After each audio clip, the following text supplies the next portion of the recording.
कहा यह जा रहा है कि ये औपचारिक मुलाकात है क्योंकि चुनाव जीतने के बाद अपनी सेंट्रल लीडरशिप से तो मुलाकात करेंगे ही योगी आदित्यनाथ, लेकिन इसी मुलाकात के जरिए अब शुरू हो जाएगी वो प्रक्रिया जिसके चलते योगी 2.0 का जो कैबिनेट होगा वो भी शेप लेना शुरू कर देगा। किन नए चेहरों को मौका मिलेगा उस पर स्टैंप लगेगी दिल्ली से ही, और साथ ही योगी आदित्यनाथ जिनके चेहरे पर लड़कर इस बार भारतीय जनता पार्टी ने एक बार फिर से बहुमत प्राप्त किया है उत्तर प्रदेश में, उनका भी क्या कहना है, वो किसे देखना चाहते हैं दोबारा अपने कैबिनेट में, वो किसे नहीं चाहते अपने कैबिनेट में, इन सभी चीजों पर हम लगातार अपडेट्स लेते रहेंगे। मेरे सहयोगी प्रशांत भी अब हमारे साथ जुड़ रहे हैं। प्रशांत, पिछली बार जैसा कि मैंने कहा योगी आदित्यनाथ का भी चेहरा जो है वो डिसाइडेड नहीं था, उन्हें बनाया गया था मुख्यमंत्री, लेकिन इस बार उनके चेहरे पर चुनाव लड़ा भाजपा ने और अपनी एक बार फिर से बहुमत प्राप्त किया यूपी में। तो योगी की ब्रांड, योगी की छाप भी नजर आने वाली है क्या इस बार कैबिनेट में? बिल्कुल बिल्कुल, देखिए इसलिए योगी आदित्यनाथ यहाँ पहुँच रहे हैं, चुनाव जीतने के बाद उनकी ये पहली दिल्ली यात्रा है। और मैं थोड़ी सी झलक आपको यहाँ दिखा दूँ कि क्या यहाँ का नज़ारा है। मैं इस वक्त यूपी सदन, उत्तर प्रदेश सदन में मौजूद हूँ और हिंदू युवा वाहिनी दिल्ली प्रदेश, हिंदू युवा वाहिनी जो आप जानती हैं कि योगी आदित्यनाथ ने उसका गठन किया था और उसके बाद उनकी जो ये संस्था है वो लगातार पूरे उत्तर प्रदेश में काम करती रही है। उसके दिल्ली प्रदेश के जो यहाँ कार्यकर्ता है वो बड़ी संख्या में पहुँचे हैं और यूपी सदन के गेट को भी, जो मेन गेट है उसको भी सजाया गया है फूलों से और इंतज़ार हो रहा है उनके यहाँ आने का। लेकिन बिल्कुल आपने ठीक कहा कि चूंकि इस बार योगी आदित्यनाथ के चेहरे पर ही चुनाव लड़ा गया है, इसलिए उनकी छाप भी आपको ज़रूर दिखाई पड़ेगी। जो भी मंत्री बनने वाले हैं, खासकर जो चुनाव के रिजल्ट आए हैं उसमें कई मंत्रियों की हार हुई है, तो उनकी जगह आखिर कौन आएंगे, इन्हीं सब बातों पर मंथन करने के लिए योगी आदित्यनाथ यहाँ पहुँच रहे हैं।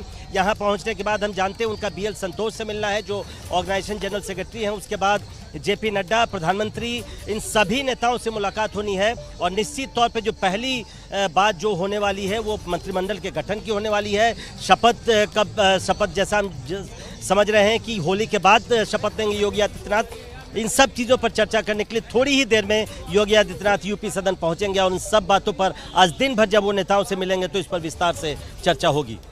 और प्रशांत, एक बॉडी लैंग्वेज भी होती है एक नेता की, बहुत कॉन्फिडेंट एकदम से नजर आ रहे हैं योगी आदित्यनाथ। कभी कॉन्फिडेंस की कमी नहीं थी, आत्मविश्वास हमेशा था, लेकिन जिस तरह से उन्होंने ये अभूतपूर्व जीत दिलाई है भारतीय जनता पार्टी को, हिस्ट्री रिपीट की है 37 साल में, उसके चलते जो उनका कद है पार्टी में, उनका कद है एक मुख्यमंत्री के तौर पर वो भी बड़ा है।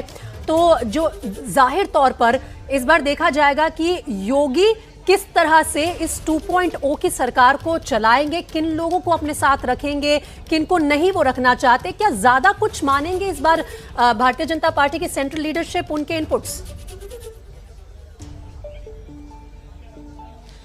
बिल्कुल, देखिए आपने ठीक कहा कि हमने उत्तर प्रदेश चुनाव में जहाँ जहाँ हम गए, जहाँ जहाँ हमने कवर किया, योगी आदित्यनाथ की जहाँ भी सभा होती थी, चाहे उनका रोड शो होता था, आपने बिल्कुल ठीक कहा कि कॉन्फिडेंस की तो कहीं कमी नज़र नहीं आई। वो लगातार कहते रहे कि वापसी हो रही है सत्ता में बीजेपी की, और जब से बुलडोजर बाबा का टैग उनको मिला, खुद अखिलेश यादव ने ये बात कई जगह की है, उसके बाद बुलडोजर लेकर वो बीजेपी के कार्यकर्ता रैलियों में पहुंचते थे और उसके बाद पूरी जो नैरेटिव है वो चेंज कर दिया योगी आदित्यनाथ ने। तो निश्चित तौर पे इस जीत में योगी आदित्यनाथ का बड़ा योगदान है। तो जब मंत्रिमंडल गठन होगा, वो मुख्यमंत्री बनेंगे, तो इस बार ज़्यादा बड़ी छाप देखने को मिलेगी। आपने बिल्कुल ठीक कहा था शुरू में कि 2017 में जब सरकार आने के बाद मुख्यमंत्री के नाम का ऐलान हुआ था और योगी आदित्यनाथ को मुख्यमंत्री बनाया गया था।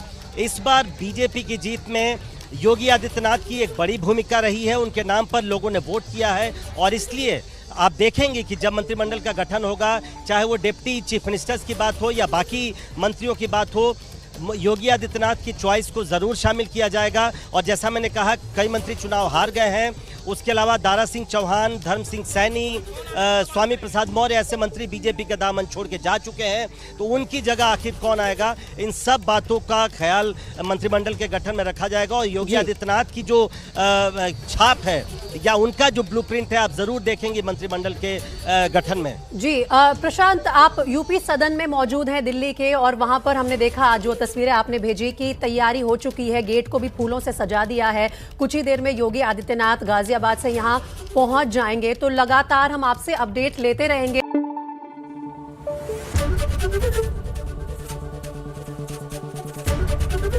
एबीपी न्यूज आपको रखे आगे।